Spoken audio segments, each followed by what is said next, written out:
In terms of performing it outside, so sabi po natin under DO5, pwede po nilang i-perform yung ancillary tasks nila outside school premises once po na natapos na po nila yung 6 hours of teaching load nila. So we asked our teachers, were they allowed to accomplish the ancillary task outside the school premises? Fortunately po, no, 78% of our teachers said yes. They were allowed naman po.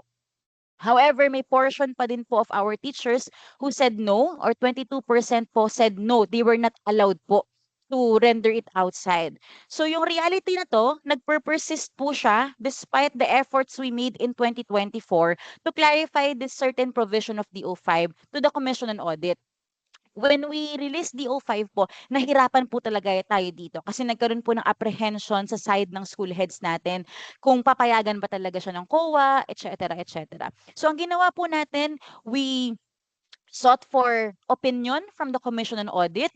Nilay daw natin yung proseso sa kanila and they said yes po, na enough yung ating processes and compliant po siya sa mga legal basis natin. So despite these efforts, may teachers pa din po tayo na hindi po na-allow to perform the tasks outside school premises.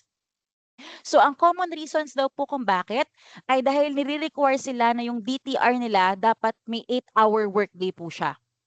Okay?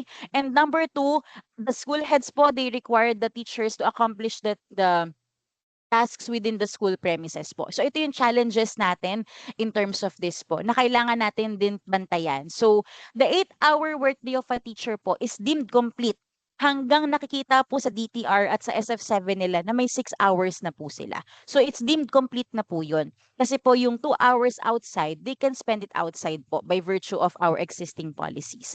They just need to attach yung mga certificate of undertaking or locator slip po.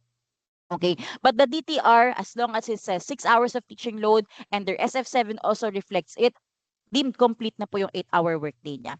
And our school heads po should allow our teachers to perform it outside. No? Lalo na kung wala naman na pag-agrihan na on this certain day may lock tayo, ganyan. Of course, we need to allow our teachers to exercise this provision po nila. Okay.